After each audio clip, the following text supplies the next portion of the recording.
안녕하십니까. 성기영의 경제쇼 아나운서 성기영입니다. 극심한 부채로 프랑스가 몸살을 앓고 있습니다. 지난달 31일 프랑스와 바이루 프랑스 총리는 현재 프랑스의 공공부채 상황을 선체에 구멍이 뚫려 물이 들어오는 배에 비유했는데요. 프랑스 재무장관은 IMF 개입 위험이 존재하지 않는다고 장담할 수 없다 이렇게 밝힐 정도로 프랑스 10년물 국채 금리가 2011년 이후 최고치를 기록하고 있습니다. 문제는 이 부채 문제 해법을 정치적 대결 구도로 풀려고 시도하면서 더욱 꼬이고 있다는 점인데요. 바이루 프랑스 총리는 부채를 해결하기 위해서 재신임이라는 카드를 꺼냈지만 오늘 열릴 의회 재신임 투표에서 불신임 결론이 높다는 그런 전망이 많습니다. 자, 불확실성이 점점 커지고 있는 프랑스 경제 상황을 전망해보고 프랑스 경제 문제가 미칠 영향에 대해서도 알아보겠습니다. 미국의 8월 고용지표가 예상보다 나쁜 것으로 나타나면서 금리 선물 시장에서는 연방준비제도가 9월에 이른바 빅컷, 즉 기준금리 0.5%포인트 인하를 단행할 것이라는 기대가 등장하고 있던데요. 자, 이번 주 국내외 금융시장 어떻게 진행될지 잠시 후에 자세히 짚어보겠습니다. 이 시간 유튜브로도 함께합니다.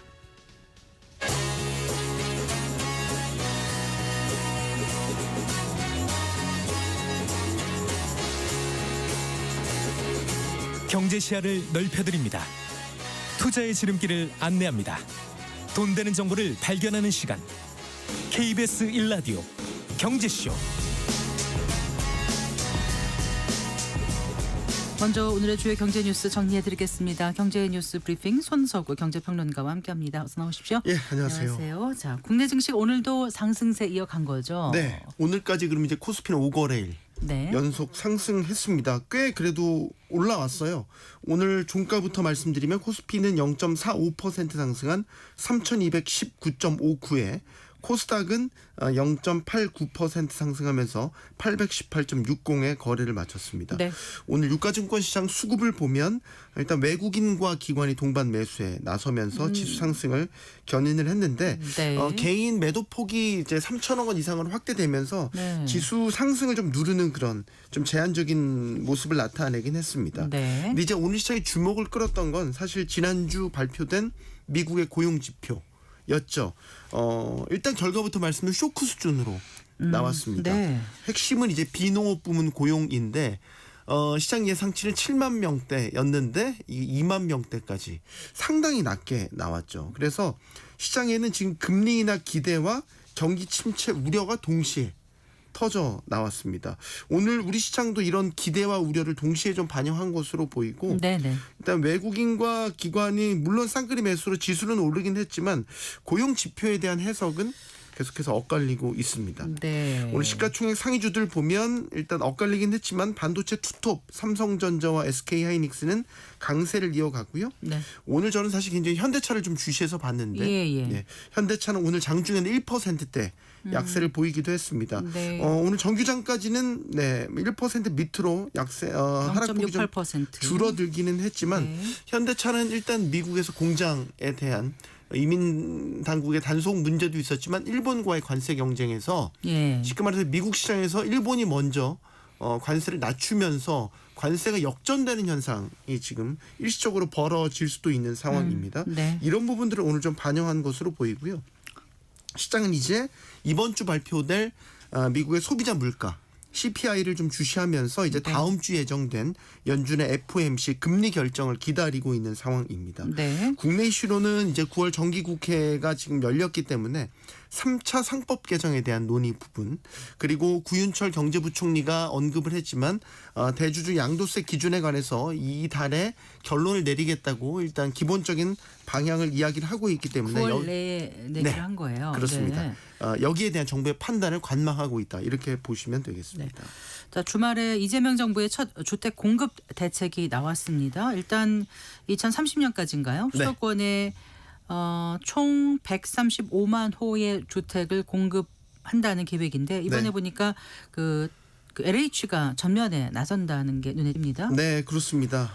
일단은 정부는 2030년까지, 그러니까 이재명 정부 임기 5년이 되겠죠. 네. 이 기간 동안 수도권에 연평균 27만 가구, 그래서 5년 동안 총 135만 가구 규모의 신규 주택을 공급하겠다는 계획을 발표했습니다. 참고로 이 135만 가구의 공급은 착공 기준입니다. 네. 어쨌든 이재명 정부 임기 안에 135만 가구 착공 기준이라고 해도 이게 상당한 속도전을 치러야 하는 공격적인 목표를 제시를 한 겁니다. 네. 그래서 어떻게 그러면 이렇게 속도전을 벌이겠냐? LH가 직접 시행하는 방향으로 주택 공급 방식을 전면 전환하겠다라는 계획을 내놓은 거죠. LH가 이제 조성하는 주택 용지는 기존처럼 민간에 매각하지 않겠다. 그리고 주택 공급을 직접 시행을 해서 공급 속도를 높이고 물량을 늘리면서 공공이 개발 이익을 환수하는 이런 체계로 전환하는 것을 골자로 합니다. 네.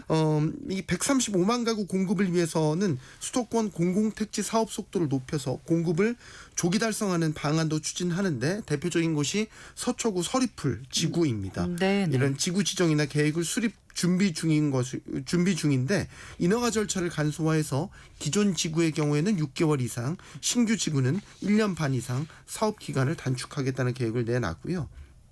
다음으로 수요자들의 선호도가 높은 도심 내의 노후시설이라든지 유휴부지 등을 활용한 주택 공급에도 주력을 합니다. 네. 서울 주요 입지에 있는 준공 30년 이상 경과한 노후 영구 임대 같은 이런 공공임대주택을 전면 재건축해서 2030년까지 수도권에는 2만 3천 가구, 또 노후 공공청사나 이런 국유지 재정비 등으로 2만 8천 가구를 각각 착공할 계획도 발표했습니다. 재개발 재건축 같은 정비사업 활성화를 통한 공급 대책도 내놨는데요. 네. 1기 신도시를 좀 주목해서 보셔야 됩니다. 여기에는 주민 제한 방식으로 신규 후보지를 발굴한다. 이런 계획이 나왔고요. 또 역세권 용적률을 1.4배 완화하는 규정을 확대 적용한다. 이래서 네. 공공 도심복합 사업 제도 개선을 통해서 수도권에 5만 가구를 착공한다. 그리고 또 단기간에 주택 공급 효과를 높이기 위한 방안으로는 기존에 있는 오피스텔이나 도시형 생활주택 같은 이런 것들을 매입을 해서 2030년까지 수도권에서 14만 가구 착공을 추진한다라는 계획도 포함이 돼 있습니다. 네. 그런데 그 벌써부터 좀 우려의 목소리를 내는 전문가들이 있더라고요. 어떤 부분에서 그럴지 좀 짚어볼까요? 이제 LH가 전면에 나선다는 부분을 기대도 하고 있지만 우려하는 시각도 있는 거죠. 이제 네. 기존의 주택 공급은 LH가 지구 지정 단계에서 부지를 확보해서 보상해주고 기본적인 인허가 절차를 맞춰서 택지를 조성하면 네. 이 조성한 택지는 민간 사업자에게 매각을 합니다. 그렇죠. 그러면 이제 그 다음부터는 네. 민간 사업자가 이제 이걸 가지고 주택 공급 사업을 이제 추진을 하는 거죠. 근데 이제 민간 사업자가 이 시행 과정을 주도를 해서 뭐 개발이나 분양 같은 것들을 담당하니까 네. 시장 상황이나 혹은 어떤 시행의 자금 사정이나 개발 이익 이런 것들에 따라서 공급이 시장이 원하는 만큼 원활하게 속도감 있게 공급이 되지 않는다 이런 지적이 나온 거죠. 네. 그러니까 공공기관 LH가 시행까지 전담을 해라. 그러니까 매각하지 말고 시행까지 주택 공급 과정의 전반을 총괄하라라는 건데 네. 정부 의도대로 LH가 이 과정을 총괄하면 신속하게 효율적으로 절차를 밟을 수 있죠. 근데 네. 이제 이건 말 그대로 어떻게 보면 이상적인 계획인 거고 실제로 현실의 벽에 부딪힐 가능성이 높다는 게 전문가들의 지적이에요. 일단은 LH가 이렇게 전면적인 시행에 나서본 경험이 없어요. 부분적으로 시행을 직접 해본 경험은 있습니다. 아, 네. 하지만 이렇게 국가적으로 전체 주택 공급을 총괄하면서 이렇게 전면적인 시행을 해본 경험이 없다라는 거. 그리고 이제 공공기관의 특성상 시행 조직도 신설을 해야 되고 인력도 충원을 해야 되지 않습니까? 그러면 LH가 비대해지죠. 이게 비대해지면 역시 효율적 사업 진행이 어려울 수 있다. 이런 부분을 이야기를 하고 있는 거예요. 또 하나 재정적 부담이죠. 아, 네네. LH가 이미 부채가 많죠. 네, 맞습니다. 160조 원. 네. 지금 적자를 지고 있고 이런 상황에서 지금 예산을 확대하거나 부채 규모가 더 늘어나게 되면 과연 주택 사업을 지속할 수 있을까? 한계가 분명히 있을 거다. 여기에 대한 우려가 나오고 있는 거죠.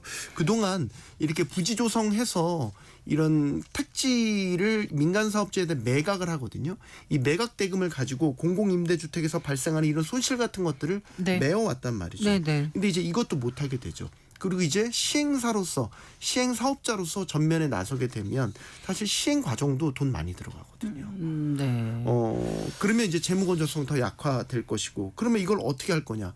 정부 예산 받거나 혹은 자체적으로 회사채 발행해서 이걸 조달을 해야 되니까 LH의 재정 구조는 더 악화될 수밖에 없다. 이런 부분들을 우려하고 있는 거고 현재 아까 160조 원 지금 적자 안고 있다고 했잖아요. 네. 향후 5년간 지금 예상되는 것만 14조 원의 추가 적자도 예상되고 있습니다. 그렇군요. 그 보니까 대출 규제도 이번에 그 추가로 좀 시행되는 것 같더라고요. 네, 그렇습니다. 이번 대출 규제 핵심은 일단 무주택자, 주택을 처분할 예정인 1주택자의 규제 지역에 한해서 LTV가 강화되는 부분. 그리고 또 하나는 1주택자의 수도권 규제 지역 내에 전세 대출 한도가 조금 축소되는 부분. 크게 두 네. 가지로 볼 수 있는데 현재 이제 규제 지역 내 LTV 한도는 50%입니다. 네. 이거는 상한이 이제 40%로 강화가 됩니다. 여기서 규제 지역이라는 거는 뭐 투기 지역이나 투기 과열 지구, 네. 조정 대상 지역 이런 부분들을 말하는 그렇죠. 거고 서울에서는 여기에 해당되는 게 서울 강남 3구, 네. 그다음에 용산구가 여기에 포함이 되고요. 예. 1주택자의 수도권 규제 지역 전세 대출 한도도 일괄적으로 2억 원으로 낮아집니다. 종전까지는 주택 보증 회사별로 최대 3억 원까지도 받을 수 있었는데 이게 이제 2억 원으로 조금씩 낮아지면서 통일되는 그러니까 무주택자는 상관이 없는 거죠. 네. 1주택자. 1주택자에 대해서만 이 규제 자체가 당장 시장에 미칠 영향은 크지 않을 것으로 보입니다. 왜냐하면 기존에도 627 대출 규제에 따라서 주담대의 상한은 6억 원으로 지금 묶여 있기 때문이죠. 네. 다만 이제 이거는 시장의 강력한 투기 근절 의지를 보여준다. 라는 것으로 해석이 됩니다. 그리고 향후에 있을 그러니까 추가적인 어떤 투기 수요 같은 것들을 미리 좀 차단하겠다는 의도가 있는 것으로 보입니다. 예. 그리고 또 하나 보셔야 될 게 임대사업자의 수도권 규제 지역 내 LTV는 아예 제로로 만들었어요. 그러니까 아예 주담대를 받을 수 없게 주택 임대 사업자요. 주택임대사업자에 네. 대해서 말이죠. 이 대출은 이제 왜 하냐면 소위 말해서 임대사업자로 등록을 해서 이렇게 주택 대출을 받는 게 일종의 우회 수단으로 악용되고 있다는 판단 때문인데 네. 걱정은 이거죠. 수도권 내에서 주거 수요를 민간 임대 사업자들이 상당 부분 감당해 왔다라는 거죠. 네. 그러면 이렇게 LTV를 아예 못 받게 만들어 놓으면 결과적으로 보면 뭐 전월세 물량 부족이라든지 전월세 가격 상승으로 이어질 수 있다. 이런 우려도 있습니다. 네. 자, 주말에 그 이 소식 듣고 깜짝 놀라셨을 분들 많으셨을 것 같아요. 이제 미국에서 우리 기업들이 건설 중인 공장에 미 이민 당국이 급습해서 우리 네. 한국인 이제 300명이 그렇습니다. 체포 구금되는 초유의 사건이 일어났는데 일단 이제 현재는 석방 교섭이 마무리가 된 상황인 거죠. 네, 그렇습니다. 지금 석방 교섭은 마무리가 돼서 이를 이제 우리 정부도 공식 확인을 했고요. 네. 그러면 다수, 그러니까 300명 다수가 대부분은 자진 출국 형식으로 이제 미국을 떠나게 될 것으로 보이고 10일 정도의 한국행 전세기를 탈 것으로 보입니다. 네. 이제 이번 단속에서 이제 체포 구금된 사람들 대부분이 이제 비자 문제가 있었어요. 네, 네. 그러니까 B1이라는 단기 상용 비자를 받았거나 네. 아니면은 아예 단기 그 비자 면제 프로그램이 에스타. 있죠. 네, 에스타.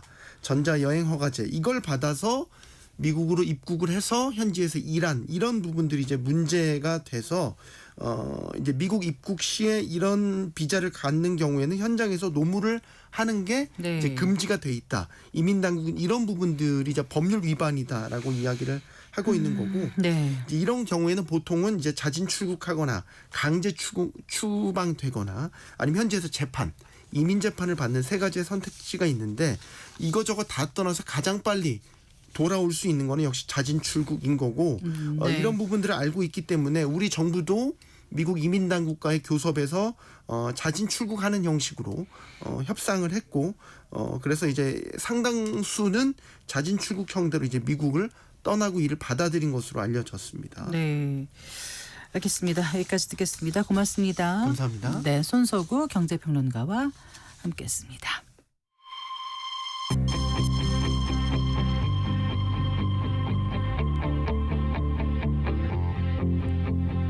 경제 전문가의 원포인트 레슨. 꼭 알아야 할 정보와 이슈를 알기 쉽게 풀어드립니다. 대한민국 경제 고수와 함께 투자의 맥을 짚는 KBS 일라디오 경제쇼. 진행의 성기영 아나운서입니다.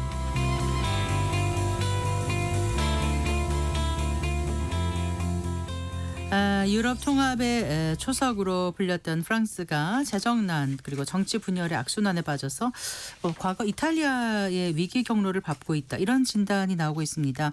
국내 총생산 대비 부채 비율이 그리스를 넘어선 114.1%까지 치솟고 또 국채 금리가 급등하는 등 구체적인 위험 신호가 나오고 있다는 건데요. 어떤 문제인지 자세히 짚어보겠습니다. 대외경제정책연구원장을 지내신 김홍종 아산정책연구원 객원 선임연구위원 스튜디오에 모셨습니다. 반갑습니다. 네, 안녕하세요. 안녕하세요. 앞서서 잠깐 이제 말씀을 나눠봤는데 그 지난 주말에 미국 정부가 이제 조지아주의 현대차 그리고 LG 에너지 솔루션, 네, 그 합작 공장, 네. 우리 한국인 300여 명을 체포했습니다. 지금 이제 석방 교섭 마쳐서 곧 이제 전세기를 통해서 들어오는 걸로 알려져 있는데 왜 이런 일이 벌어졌다고 보십니까? 일단 네. 비자의 목적에 맞지 않는 행위를 한 건 맞죠. 네. 예, 그거 맞는데 그러면 우리나라 기업만 그러느냐? 그런 건 아니고요. 제도하고 현실이 다르기 때문에 이제 그럴 수가 있는 건데. 보통 그런 경우에 있어서 그건 한시적이기 때문에 네. 결국은 예를 들어서 먼저 들어가서 하다가 이제 비자가 나오는 거죠. 예, 그래서 그런 거를 다 이제 그 호스트 국가라 하죠. 초청 국가는 당연히 그런 걸 이제 감안을 해서 이제 유동 탄력적으로 적용을 하는데 네. 이번에는 보니까 이게 바이든 정부 때 결정한 투자고 네. 또 별로 트럼프 정부가 별로 관심 없는 전기차하고 배터리 생산하는 데죠. 그 배터리를 만들어서 전기차를 만드는 것이죠. 네. LG 엔솔이 배터리 만들면 그걸 가지고 현대가 이제 자동차 만드는 네. EV를 만드는 것이기 때문에 예. 아마 타겟을 하지 않았나 이런 생각이 들고요. 아. 이거는 이렇게 하면 안 되죠. 이거는 미국이 이렇게 하면 안 됩니다. 네. 예, 그러니까 분명히 규정에 따르면 그렇게 되는 것이지만 네. 그럼 그거에 맞게 비자를 그렇죠. 전문직 비자나 투자자 비자 이런 거를 확실하게 주고 왜냐하면 이건 지금 지금 보면 트럼프 대통령이 무슨 와서 교육을 시키라는데 글쎄 지금 말이에요. 이게 뭐냐면 공장을 짓는 거예요. 지금 이게 물건 생산하는 게 아니거든요. 네. 그럼 다른 거죠. 공장 짓는 걸 갖다 지금 다 가르쳐 달라는 거 아닙니까? 전문가를 불러들여서 우리 국민을 훈련시켜서 미국인이 직접 할 수 있도록 미국인이 하라고. 그러면 근데 지금 우리가 공장을 짓고 있는데 그건 미국인을 다른 교육을 얘기인데. 시켜서 미국인이 공장을 짓게 해달라? 이게 또 전혀 말이 안 되는 네, 얘기거든요. 그러니까 네. 이거는 이거에 대해서는 분명하게 정확하게 한국 정부가 정확하게 얘기를 해야 되고요. 기업 입장에서는 시간이 돈이기 때문에 네. 이렇게 할 수가 있어요. 그렇지만 그거에 대한 제도적인 뒷받침이 반드시 호스트 국가인 미국에서 그래요. 나와야 된다고 생각합니다. 우리에게 어마어마한 투자를 해달라고 하면서 인력에 대한 비자를 잘 내주지 않는다면은 이렇게 되면 아마 트럼프 정부 4년 내에 네. 가시적인 투자가 안 될 겁니다. 왜냐하면 시간이 걸리기 때문에 이렇게 되면 네. 이제 모든 법적인 그걸 다 맞춰야 되기 때문에 네. 추가적인 어떤 제도적 개선이 있지 않으면은 투자는 대단히 밀릴 것이다. 1년 만에 될 걸 5년 만에 완성한다든가 네. 그렇게 되지 않을까 합니다. 그리고요, 이제 또 글로벌 이슈가 좀 많은데 일본을 보니까 이시바 시게루 총리가 이제 7월 참의원 선거 결과에 책임을 지고 자민당 총재직에서 물러나기로 했지 않습니까? 네. 이거는 이제 우리 한일 관계라든가 경제 협력에 어떤 영향이 있을 거라고 보시나요? 일단은 지금 현재 우리나라의 새 정부와 긴밀한 협력 관계를 만든 그 총리가 물러났기 때문에 일단 조금 좋지는 않은 것이죠. 예, 그런 건 있지만은 일본 내에서의 어떤 정치적인 상황을 봤을 때는 이제 물러나지 않을 수 없는 그런 상황이었고요. 사실은 네네. 7월 20일 참의원 선거 이후에 바로 물러났어야 되는데 그 여러 가지 일이 많았지 않았습니까? 통상 협의도 있고 미국과의 이제 이런 것 때문에 그것이 미뤄진 측면이 크다 이렇게 보는 것이 맞습니다. 네. 네. 그러니까 특별하게 어떤 경제 협력에 다른 변화가 예상된다거나 이런 건 지금 수상이 어떤 분이 되느냐에 따라 달라지는데 네. 좀 중도적인 그런 분이 된다고 한다면은 큰 문제는 없지 않을까 이렇게 생각합니다. 자, 본격적으로 오늘의 주제로 좀 들어가 보면은요. 프랑스와 바이르 프랑스 총리가 지난달 31일이었나요? 그 현재 프랑스의 공공부채 상황에 대해서 선체에 구멍이 뚫려서 물이 들어오는 배에 비유하면서 국가 재정 위기의 심각성을 경고했습니다. 슥 지나가고 이제 관심 안 가지신 분들 계시겠지만 프랑스에서 이런 일이 이렇게 궁금해하시는 분들도 많을 것 같아요. 부채가 얼마나 심각한 상황인가요? 부채도 부채지만 이제 네. 이제 프랑스는 굉장히 그 지속적인 그 저성장을 지금 현재 네, 보이고 네. 있죠. 제가 한번 예를 한번 들어볼게요. 1995년도에 1인당 GDP가 미국을 100으로 봤을 때 네. 프랑스가 한 96점 얼마입니다. 거의 똑같습니다. 네. 그것이 지금 현재 어떻게 돼 있냐면요. 네. 작년 같은 경우에 보면은 프랑스가 미국이 100일 때 프랑스가 53.8입니다. 거의 절반으로. 거의 절반이고요. 예. 그다음에 총 GDP 같은 경우도 네. 95년 30년 전에는 한 20%, 21% 정도였어요. 총 규모가 네. 경제 규모가. 근데 지금 10%입니다. 반으로 줄었어요. 어디에 10%? 미국에. 미국에. 예, 그래서 네. 미국을 기준으로 했을 때 이 나라는 지속적으로 저성장을 했고요. 제가 이제 프랑스에서 몇 번 이렇게 좀 많이 가고 또 살아본 적도 있는데 아, 그러셨어요? 예, 전반적으로 이게 좀 나라가 가라앉고 있구나 하는 것을 느끼게 돼요. 예. 어떤 면에서 그렇게 느끼셨습니까? 그러니까 뭐 인프라가 제대로 투자가 안 된다라든가 네. 경제 위기가 있을 때 경제 위기가 오면 타격을 더 많이 크게 받는다라든가 그다음에 이제 지속적인 저성장 때문에 계속 이제 그 사회적 갈등이 커진다라든가 네. 이런 측면이 많이 있고요. 지금 빚이 지금 굉장히 많고 또 뭐 네. GDP도 115%다 네. 그렇게 얘기하고 있고 이번에 그 바이루 총리가 얘기했던 바로 네. 그 개혁안이라는 것이 네. 그 1년 이자 정도밖에 안 돼요. 프랑스 정부 현재 부채를 갚아야 될 이자 정도밖에 안 되는 금액을 네. 하겠다는데 지금 그것도 못 하겠다는 것이거든요. 긴축 재정을 하겠다는 예, 거잖아요. 예. 그것도 못 하겠다는 거 아닙니까? 지금 누적된 예. 공공부채가 3조 3천억 유로, 우리 돈으로 4,719조 원이다. 그러니까 3조 3천억인데 예. 1인당 GDP가 3조 원 좀 넘으니까 지금 115%가 맞는 것이죠. 그죠? 아, 예. 그래요. 총 GDP가. 그러니까 우리나라 지금 한 2조 원의 2조 달러의 그게 있는 겁니다. 저 빚이 있는 셈입니다. 국가 네. 부채가. 그러니까 엄청난 뭐 국가 부채인 것이고요. 아. 예. 그리고 이 나라는 지금 보면은 연금 네. 같은 경우도 보면 연금의 소득 대체율이 굉장히 높다. 볼 수 있고 다른 연금을 나라에 많이 비해서 받는 거죠. 연금을 굉장히 많이 받고 그다음에 예. 이거를 도저히 안 되겠으니까 62세 연금 받는 수령을 64세로 올리겠다는데 이제 난리가 그것도 났었죠. 네. 못하게 하고 있고요. 네. 지금 그래서 보면은 작년 6월달에 유럽 의회 선거가 있었어요. 네, 네. 그러면서 마크롱 대통령이 하지 않아도 될 선거를 총선을 했죠. 네.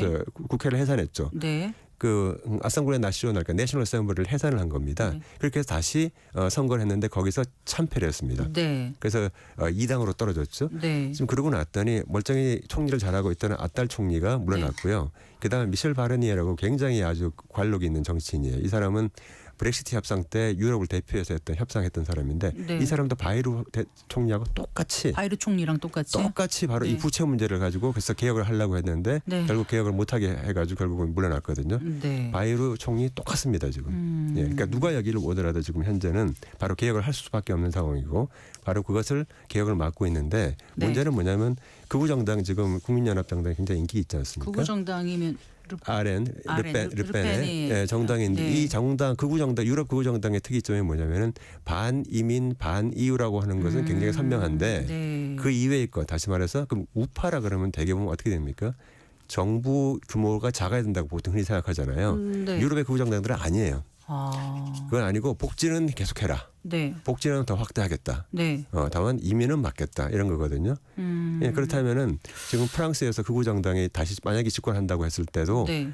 미래가 안 보인다라고 지금 국제기구나 투자은행들은 생각을 하는 것이죠. 그렇게 되면은 국채 예, 계속 올라갈 것으로 보는 겁니다. 네. 예. 지금 프랑스 국채 금리가 심상치 않다고 하는데 어느 정도 수준에 와 있는 거예요? 현재 국채 10년물 같은 경우 국채 금리가 지금 현재 보면 독일하고는 굉장히 스프레드가 많이 벌어져 있고 네. 지금 수준이 프랑스 국채 금리 수준이 지금 뭐 이태리하고 스페인하고 비슷한 수준입니다.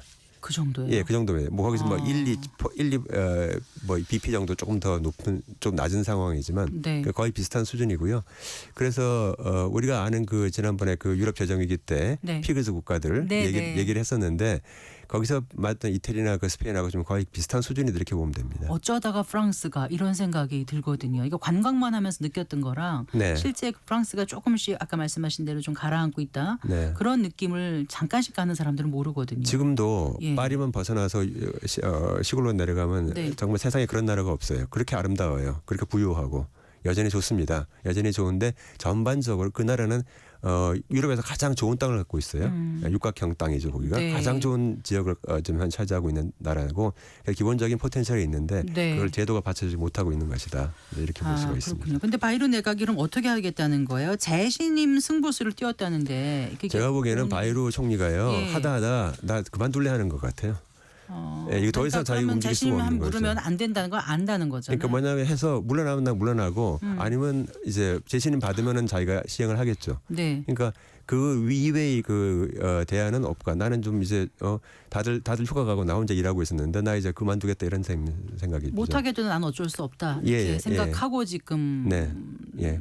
여기서 한다는 만약에 거죠. 바이루 총리가 그렇게 될 리는 없는데 거의 없는데요. 만약에 재신임 받게 된다면은 그렇게 될 리가 프랑스는 없는데. 예, 프랑스가 빠르게 안정되겠죠. 프랑스 국채금리도 떨어지고요. 예, 예. 그런 어떤 희망이 있다고 보겠는데 지금 그 극우 정당까지 전부 다 또 좌파 정당, 극우 정당 전부 다 이거 뭐 해결책이 없기 때문에 네. 아마도 불신임안이 통과될 것 같습니다. 그럼 불신임이 되면 경제 불확실성은 더 커진다고. 훨씬 더 커지게 되는 것이고요. 왜냐하면 네. 두 명의 유능한 정치인이 똑같은 이유로 지금 작년 12월과 지금 올해 지금 9월에 동시에 결국은 이제 사임을 하는 것이기 때문에 네. 그다음에 마크롱 대통령이 누구를 총리를 지명하더라도 해서 할지. 그 사람도 결국 몇 달 지나고 보면은 이건 도저히 안 되겠구나라고 생각할 것이고요. 그럼 결국 물러날 수밖에 없는 그런 상황입니다.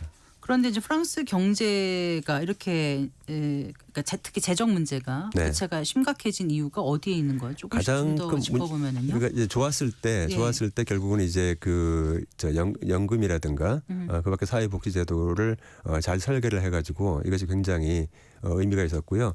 전체 사회복지 중에서 연금 부문이 이제 거의 한 반에 해당하는데 네. 이 연금 부문을 개혁을 해야 됩니다. 네. 제가 앞서도 말씀드렸다시피 소득 대체율이 굉장히 높고요. 그다음에 너무 빨리 받기 시작하기 때문에 네. 소득 나이로 대출이 봤을 때 어느 정도 수준인데? 소득 대체율이 한 66% 이렇게 납니다. 그렇게 되면은 이제 다른 나라는 30몇 프로 정도 되는데 네, 네. 이게 굉장히 높은 수준이죠. 66%, 67% 이 정도 수준입니다. 네. 그렇게 되면은 이것이 그걸 이제 지속 가능하지 않은 그런 연금 수준이다 이렇게 볼 수가 있는 것입니다. 그래서 네. 다른 나라에 비해서 거의 2배의 수준이고 우리나라에 비하면 한 3배 정도 수준이 되는 것 같아요. 그리고 일찍 받기 시작해요? 일찍 받는 게 62세부터인데 이게 네. 사실은 그건 조금 논란이 있어요. 왜냐면요. 프랑스는 빨리 노동시장에 진입합니다. 진입해서, 그러니까 20대 네. 초반에 진입하기 때문에 네. 뭐 40년 우리도 40년 일을 하고 나면 우리는 이제 늦게 진입하지 않습니까? 네, 네. 우리로 치면 한 67세, 68세에 받는 셈인데 말하자면 40년을 한다면 예. 근데 우리는 이제 그렇게 못하죠. 40년을 일을 못하고 우리는 30년 정도밖에 일을 못하는데 가장 큰 게 그러면 연금 문제고. 연금이 가장 큽니다. 또 어떤 게 또 문제가? 연금 이외에 다른 그래요? 이제 뭐 실업급여라든가 뭐 이런 게 있는데 그런 거는 사실 좀 조정하기 가능하거든요.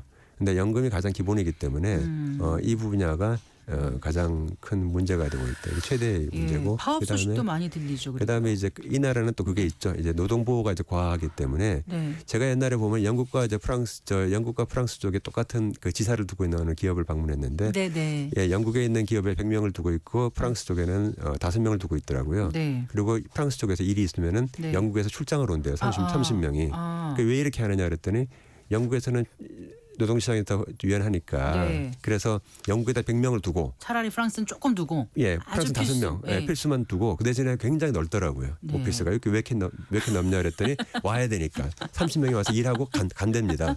월급은 영국에서 출장비 받고 주고 그래도 차라리 그게 훨씬 낫다는 낫다는 거죠. 것이죠. 그러면 왜냐하면 프랑스에서는 한 명 이제 고용을 하고 나면 그다음에 또 그것도 있습니다. 그러니까 우리가 총 고용 비용 네. 이것이 다른 나라에 우리나라에 비해서 한 2배쯤 높습니다. 그러니까 고용주가 지불해야 될 게 그러니까 네. 월급뿐만 아니라 그밖에 여러 가지 부가 다, 그걸 다 합치는 것이 복지라든가. 우리나라에 한 2배쯤 되고요. 우리나라는 영국이나 미국 영미권에 한 2배쯤 됩니다. 아. 예, 그러니까 우리나라도 지금 뭐 많다고 흔히 말하는 하지만 근로자나 노동자들은 너무 살기 좋은 여건인 거죠. 근데 살기 좋은 여건이 아니죠. 왜냐하면 아닌가요? 일단 비정규직이 많고 아. 정규직에 진입할 수가 없고 정규직이 빨리 많이 늘어나지가 않고 하니까 네. 이제 비정규직에서 계속 이제 왔다 갔다 해야 되는 그런 상황이니까. 그럼 이게 누가 행복한 거예요, 여기서는요? 정규직. 예, 정규직. 예. 아. 정규직은 행복하고요. 그다음에 이제 그 병가 같은 경우도 굉장히 병가가 잘 돼 있죠. 병가, 예, 병가. 몸이 아플 때 예, 쉬는 그래서 거. 예. 예, 유럽은 병가 중이란 말이 있는데 뭐 네. 이거는 독일도 마찬가지입니다. 예, 어디 가보면 항상 20%는 병가 중입니다. 네. 왜냐하면 병가를 내면 그다음에 또 굉장히 그거에 대해서 인플로이어 고용주도 거기에다 소득 보전을 해주고 네. 정부도 보전을 해주고 하기 때문에 네. 예, 병가도 많이 있고요. 그래서 이런 전반적으로 그러니까 노동 시간은 적어요. 네. 노동 시간이 적어요. 독일은 사실 더 적습니다. 노동 시간인데 노동 시간당 소득 노동 생산성은 굉장히 높아요. 그래서 근데 이렇게 따져 보면은 그러나 네. 이제 근로자 1인당 노동 생산성이나 이제 자본 투입 대비 노동 생산성은 낮아집니다. 아까 르펜이 이끄는 극우 정당은 이제 반이민, 반이유라고 하셨나요? 네. 반이민 하는 이유는요? 그 사람들이 들어와서 우리 일자리를 뺏어갔다. 그 사람들이 들어와서 범죄를 일으킨다. 네. 예, 그래서 또 특히나 요즘 와서는 들어오는 사람들은 다 무슬림인데 네. 그래서 우리 사회의 국가의 정체성을 훼손한다. 이제 이런 식으로 자극적으로 그렇게 얘기를 해가지고 네. 이제 계속 그걸로 계속 좀 인기를 얻어오고 있지만 복지제도를 건드리면 안 된다. 그러니까 복지제도는 굉장히 중요하다. 근데 누가 하느냐? 우리끼리만 하자. 예, 이제 이런 입장이죠. 이렇게 입장이니까 그 전에 프랑스가 아이를 거의 낳지 않아서 네. 노동력이 부족해서 외국에서 온 근로자를 많이 채용할 수밖에 없는 상황이지 않았었습니까? 네네네. 네, 근데 지금은 이제 지금 아이는 많이 낳죠. 네. 아이를 왜냐하면 아이를 하나 낳을 때는 모르겠는데 둘을 낳고 나서 셋을 낳게 되면 네. 둘을 낳으면 도저히 더 안 낳을 수 없게 만들어놨어요. 왜냐하면 셋을 낳으면 엄청난 어마어마해집니다. 혜택이 좋아져요. 예, 네. 그러니까 거의 일을 안 해도 살 차라리 수 있을 안 정도가 낳거나 되는 거예요. 예? 하나만 낳거나 예. 그러면서 온갖 비용을 다 내든가 아니면 네. 둘을 낳게 되면 둘은 자동적으로 셋을 낳으면 그러면 이제 먹고 살 수가 있습니다. 네. 예, 그런 식으로 돼 있으니까 많이 늘어났죠. 예, 이 짧은 시간에 프랑스 전체의 경제 문제를 들여다보기는 어렵습니다만 지금 이탈리아의 길을 걸어가고 있다라는 표현이 나온 거는 이탈리아가 어느 정도 수준이었고 프랑스는 그 비교할 때 어느 정도 수준인 거예요? 이탈리아는 50년 동안 저성장이었습니다. 예. 예, 50년 동안 저성장이었고 이태리는 뭐 행정도 그렇고 그다음에 연금도 문제가 있어서 여러 번 위기 상황이 있었고요. 네. 그래서 계속 그다음에 노동 시장의 경직성도 그렇고 네. 뭐 잘 아시다시피 그 유럽 재정 위기 때도 굉장히 위험했었고요. 네. 예, 그렇지만 이태리는 이제 그럼에도 불구하고 좀 산업이 좀 있죠. 예, 특히 북부 쪽에 산업이 좀 있기 때문에 그런 걸로 좀 계속 버티고 있는데 오히려 이제 지난 몇 년 동안에는 그 글로벌 팬데믹 이후에는 조금 이태리 경제 조금 나아졌어요. 네, 예, 조금 네. 나아졌는데 프랑스는 계속 지금 굉장히 어려운 상황으로 계속 가고 있습니다. 그 유럽 통합의 초석이라고 불렸었고요. 사실 아직도 세계 경제 대국으로서의 프랑스로 우리가 알고 있고 유럽 경제 비중에선 독일 다음으로 프랑스가 차지하고 있고 또 유럽 연합 전체 GDP의 거의 한 20% 가까이를 차지하고 있는 프랑스가 만약에 이탈리아처럼 그런 식으로 가게 된다라면 이 EU 중심 국가 가운데서 프랑스가 이게 무너지게 된다면 좀 표현이 과할지 모르겠습니다만은 EU 체제가 과연 가능할 건가 이런 우려도 나오더라고요. 그 정도까지는 안 될 겁니다. 예, 왜냐하면은 이태리로 간다는 얘기였죠. 네. 그런데 이태리 때문에 지금 EU가 무너졌나요? 아니죠. 아니죠. 또 이태리가 지금 IMF 그 지원을 받았나요? 아니죠. 그렇잖아요. 네. 그러니까 일단은 EU는 EU 내부에서 일단 문제를 해결하려고 합니다. 네, 그래서 EU 네. 내부에서의 어떤 뭐 베일아웃이라든지 뭘 하려고 하거든요. 그러니까 EU 내부에서 일단 먼저 그걸 해결을 하려고 할 것이다. 네. 예, 그렇게 봤을 때는 결국 이태리 길을 걸어가게 되면은 이태리 같은 나라가 두 나라가 생기게 되는 셈이죠. 그러면 EU 체제가 굉장히 힘들어지는 것인데 네. 그럼에도 불구하고 단기적으로 EU가 지금 무너지거나 일단 유로 에어리어가 문제가 되거나 그렇게 되지는 않을 것 같습니다. 사실 그 안에 있는 내국인들보다 그러니까 외국에서 보는 다른 나라에서 보는 시선이 더 해법에 있어서는 정확할 수 있을까요? 어떻게 보세요? 그러니까 프랑스가 어떻게 가야지 이걸 극복할 수 있다. 아주 그냥 해법은 다 있어요. 네. 해법은 다 있는데 정치적으로 달성이 가능하지 않은 겁니다. 자, 연금 개혁도 해야 되고요. 네. 그리고 지금보다는 조금 더 노동시장의 유연성을 확보하면서 네. 비정규직에 대해서는 조금 더 노동 보호를 해야 됩니다. 네. 예, 그렇게 해야 되는데 지금 그 해법이 가능하지 않은 것이죠. 근데 어쨌든 그 어떤 정치적인 문제로 지금 경제 문제를 해결한다고 보여지는데 그 방법이 사실 결국은 그 정치인들을 뽑는 게 국민들 아닙니까? 네. 근데 국민들의 의견을 받아서 정치인들이 그런 어떤 정치 행위를 하는 거고 그게 이제 정책 결정으로 나오는 거잖아요. 그래서 이걸 보면은 프랑스의 미래를 생각한 프랑스 국민들의 어떤 의지라든가 생각이 바뀌어야 되지 않나 이런 생각도 드는데요. 근데 이제 어려운 1인당 문제인 것 같아요. 근데 우리나라가 지금 1인당 GDP가 36,000불에서 계속 10년째 왔다 갔다 하는데 우리나라가 예. 자, 그 프랑스 지금 이렇게 많이 간다 하는데 1인당 GDP가 52,000불, 53,000불입니다. 네. 우리보다 훨씬 잘 살아요. 독일 56,000불. 자, 그렇게 이제 52,000불, 53,000불인 나라의 국민들이 네. 그렇게 위기의식을 가질 수 있을까요? 지금 남의 나라 걱정할 게 아니라는 생각도 네. 좀 들기도 하고. 네. 네. 예, 우리나라는 지금 2021년도에 37,000불이었는데 지금 아직도 36,000불이거든요. 작년에. 네. 2024년 36,000불 좀 넘는 수준이었기 때문에 네. 지금 지난 4년 동안 성장을 못했습니다. 그럼 우리나라가 더 심각한 것이죠. 자 그럼 프랑스의 얘기를 하면서 이게 우리나라 경제 시사하는 바 우리 국민들에게 던져주는 메시지는 어떤 거라고 미리 말씀해 준비해야 됩니다. 주시고 지금 싶으세요? 보면 예, 우리가 네. 이제 GDP 대비 이제 부채 비율 같은 경우도 보면은 지금 이제 한 50%대로 올라갔는데 네. 지금 프랑스가 불과 수십 년 사이에 금방 그냥 올라갔거든요. 115%로 올라갔거든요. 네. 반면에 독일 같은 경우는 중간에 한번 이렇게 줄어들었어요. 네. 이게 부채 비율이 줄어드는 나라는 거의 없는데 독일은 놀라운 나라죠. 그래서 메르켈 수상 때 좀 줄어들었거든요. 네. 그래서 지금 현재도 60%대에서 머물고 있기 때문에 네. 결국은 이 부채 관리가 제대로 돼야 된다. 예, 이게 굉장히 중요하고요. 그다음에 우리나라는 비정규직에 대한 노동 보호를 더 강화해야 되고요.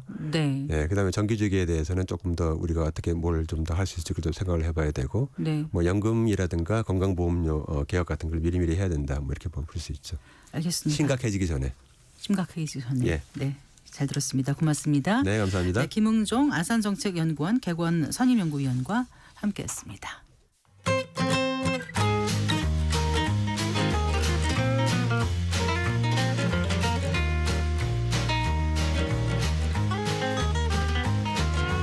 경제 맛집 투자 핫플. 지금은 돈 벌기 딱 좋은 시간. KBS 1라디오 경제쇼.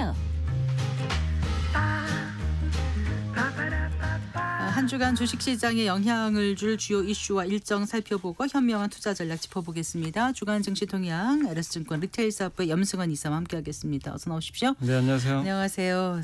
지난주 미국 증시 어떻게 끝났었는지 좀 정리를 하고 넘어갈까요? 네, 지난주 미국 증시 다우가 마이너스 0.32% 빠졌지만 S&P 500은 이제 0.33%, 나스닥은 1.14% 올라서 주간 기준으로는 그래도 좀 견조했다라고 말씀을 드리고 싶고, 주요 기업 중에서는 지난주 좀 엔비디아가 안 좋았습니다. 엔비디아가 한 4% 네, 가까이 급락을 네. 했는데, 또 반면에 다른 또 빅테크는 되게 좋았거든요. 테슬라가 5% 올랐고 알파벳이 무려 10% 올라가지고 네, 신고가 네. 냈고요. 마이크론 이제 반도체 회사죠. 10.39% 이제 급등을 했는데, 반면에 이제 팔란티어도 한 2% 가까이 빠지면서 이 기술주 안에서도 좀 차별화되는 그런 모습들이 좀 나왔던 것 같습니다. 네. 이제 주 초반에는 알리바바 때문에 좀 이제 엔비디아라든가 기술주가 좀 안 좋았죠. 그 알리바바가 이제 AI 칩 만들었다. 네. 그거 한번 소개를 해드렸죠, 지난주에. 네. 근데 이제 고용 지표가 이게 안 좋게 나왔지만 이게 악재가 아니고 이제 금리 인하가 거의 확실해지다 보니까 시장에서 오히려 이걸 좀 좋게 받아들였죠. 금리 인하 하겠네.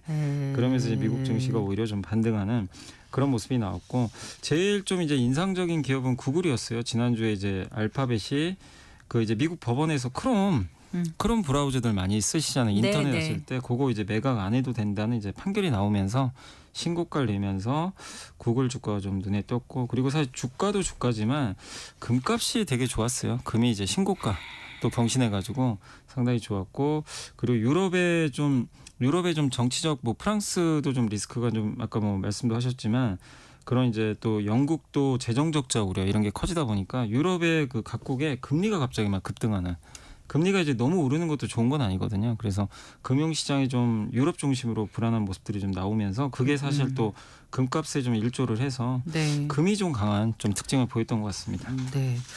고용지표 말씀하셨는데 조금 더 살펴볼까요? 어느 정도 빠진 거죠? 그 일자리 수가. 네, 그러니까 이게 두 가지만 말씀드리고 싶은 게, 이제 지난주에 그 미국 노동부에서 발표하는 그 졸트라고 있어요. 이게 네. 구인 이직 보고서인데 예. 이게 7월달 데이터입니다. 일자리 수가 718만 개인데 시장 예상이 738만 개고, 그 직전월 6월이 736만 개니까 이제 각각 그걸 하회했죠. 그래서 좀 안 좋게 나왔고 더 좀 내용이 안 좋았던 게 그 구인자 수 이제 기업들이 채용을 하기 위해서 사람을 이제 뽑으려고 하는 그 구인자 수 네. 요거를 실업자 수 있잖아요. 네. 해고 요걸로 나눴거든요. 나눴던 배율이 보통 1 이상이 나옵니다.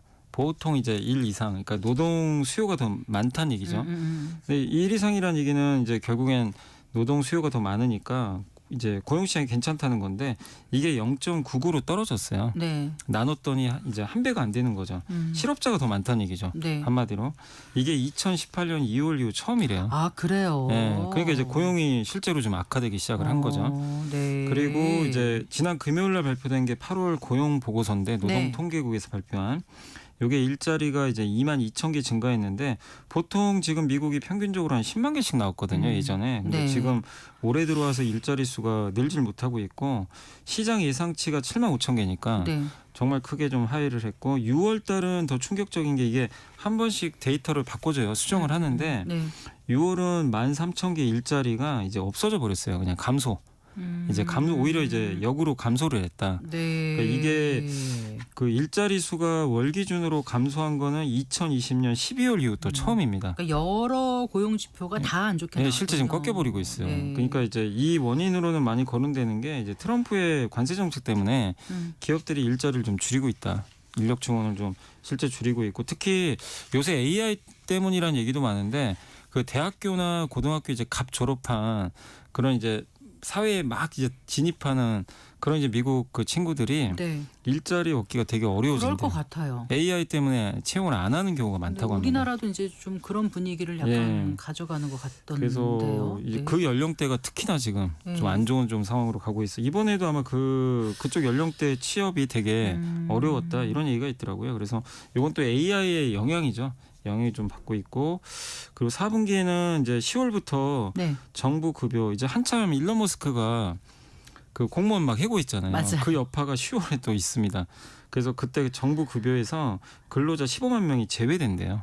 아 그렇게 많이 네. 그러면 그래서 지금은 지금 이제 어? 제외가 된 건 아닌데 10월부터 또 제외되는 사람이 15만 명 급여에서. 아. 그럼 이제 이게 이제 결국엔 일자리 수가 감소할 수밖에 없겠죠. 그래서 4분기 고용도 지금 좋지 않을 가능성이 높기 때문에 네. 지금 일단은 뭐 증시가 환호는 했어요. 왜냐하면 이제 금리 인하 이제 거의 100%네 네. 이러면서 좋게 봤지만 네. 실제 이제 내용은 경기가 좀 안 좋아지는 쪽으로 가고 있어서 이 부분은 좀 부담이 되고 있는 상황입니다. 좋습니다. 자, 그 엔비디아가 주가가 좋지 않다고 말씀하셨는데 어떻게 보세요? 위기가 정말 찾아온 걸까요? 근데 이런 위기는 너무 많아가지고 엔비디아가 계속 있었어요. 뭐 경쟁자 들어온다, 딥시크도 있었고 다 극복을 했는데 네. 이 언젠가는 위기가 올 수밖에 없는 게 왜냐하면 엔비디아가 영원히 독주는 못해요. 계속 누군가는 들어올 텐데 이제 이 경쟁자들이 좀 만만한 경쟁자들이 아니어서 어느 때보다 조금 이제 약간 주가에는 부정적인 게 일단 구글이 있습니다.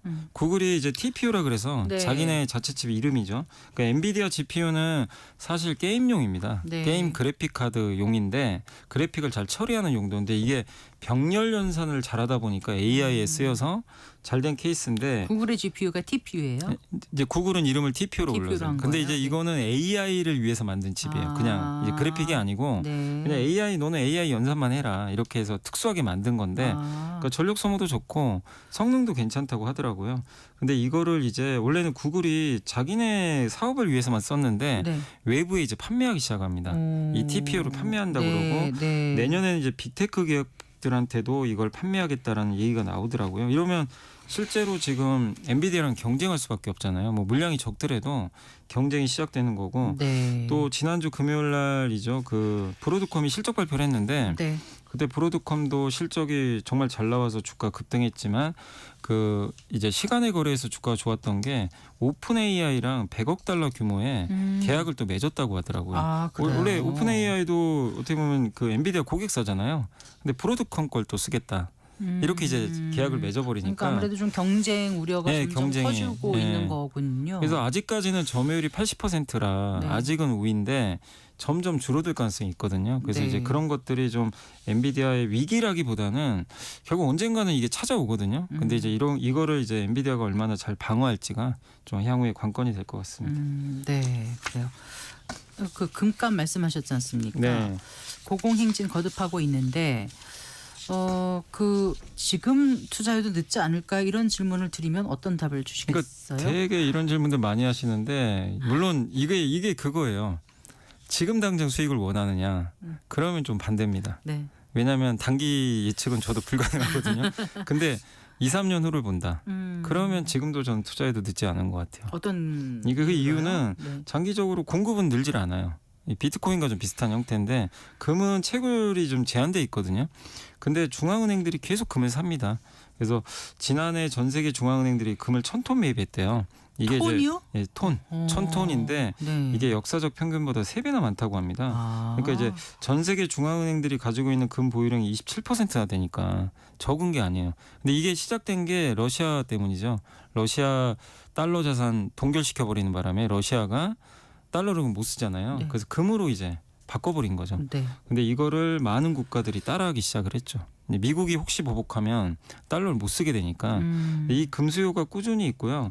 그리고 금은 지금 아까도 말씀드렸듯이 금리 인하가 가시화됐잖아요. 네, 네. 그러면 이제 금리 인하가 되고 달러가 약해지면 대체제입니다. 네. 달러 대체제니까 네. 이런 부분도 되게 좋고 아까 제가 유럽의 위기 약간 금융시장이 좀 불안하다 유럽이 사람들은 불안하면 일단 금으로 가는 경향이 좀 있거든요. 이제 그런 수요들도 있다 보니까 그냥 금이 옛날에는 그냥 등락했는데 이제는 금에 대한 게 중장기적으로 이런 중앙은행 수요뿐만 아니라 뭔가 트럼프 시대에 전 세계 이 정치 경제 좀 불안정하잖아요. 야, 금 사놓자.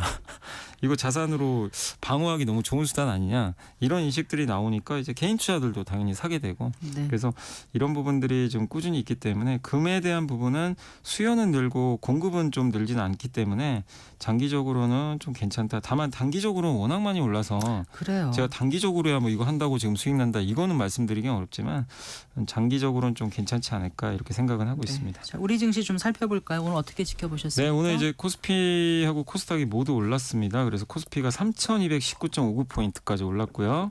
14.47포인트 올라서 0.45% 좋았고 코스닥이 훨씬 좋았습니다. 818.60포인트 기록했는데 네. 7.20포인트 올라서 0.89% 상승률을 기록을 했습니다. 그래서 오늘 뭐 삼성전자나 뭐 하이닉스 같은 반도체 좋았고 요새 뭐 조선주 중에서 그 부품 같은 거 만드는 기자재가 요즘에 좋았는데 오늘도 뭐 좋은 분위기였고 월스트리트 저널에서 우리나라 피부 미용에 대한 그 시술 이런 거 체험한 막 그런 기사가 하나 떴더라고요. 그래서 오늘 관련주들이 급등해 버렸습니다. 뭐 네, 파마 리서치나 네. 뭐 이런 기업들이 네. 그래서 한국 피부과 많이 오잖아요. 이제 이게 진짜 좋은 건가?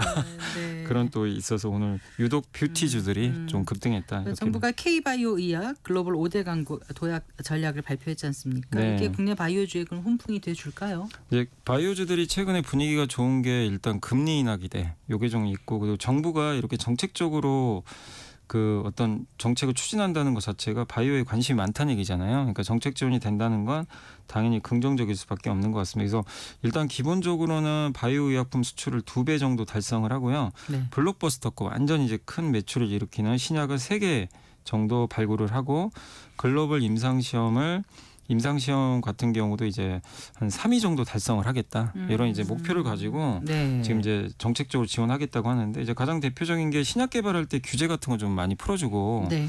속도 허가 속도도 좀 높여주겠다. 네. 또 여기에 정부 주도로 1조 원 정도의 펀드 조성 또 들어가 있고 네. 그다음에 이 반도체도 소재 부품 장비가 있는 것처럼 바이오도 마찬가지거든요. 이 소부장 기업들도 육성을 해서 바이오 전반적으로 우리가 좀 약간 뒤처진 부분들을 지원하겠다. 이 부분은 금리 인하랑 맞물려서 어쨌든 섹터 전반에 호재가 되지 않겠냐라고 네. 생각하고 있습니다. 그 시티그룹에서 삼성전자 목표 주가를 10만 원으로 상향 조정했더라고요. 어떤 근거로 이렇게 얘기를 했던가요? 네, 그 이유가 이제 뭐냐면 2분기 실적이 이제 바닥을 찍은 것 같다. 예. 보통 이 실적 바닥이면 주가 바닥인 경우가 많고요.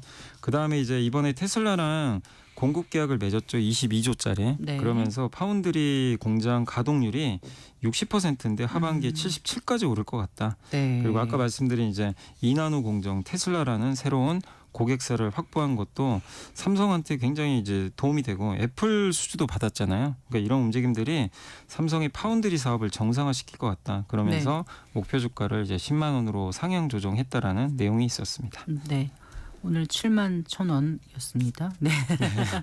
자, 이번 주 주요 일정 좀 소개해 주세요. 내일은 애플 아이폰 17 공개가 됩니다. 네. 참고하시면 되겠고 9월 11일은 미국의 소비자 물가 지수가 발표될 예정이고 이재명 대통령 정부 출범 100일 기자회견도 11일 날 있는 걸로 알려져 있고요. 그다음에 12일은 미국 9월 미시건대 소비자 심리 지수도 발표될 예정입니다. 네, 잘 들었습니다. 고맙습니다. 감사합니다. LS증권 리테일 사업부의 염승환 이사와 함께했습니다. 마칠 시간입니다. 성기영의 경제쇼 오늘 순서 여기까지입니다. 아나운서 성기영이었습니다. 고맙습니다.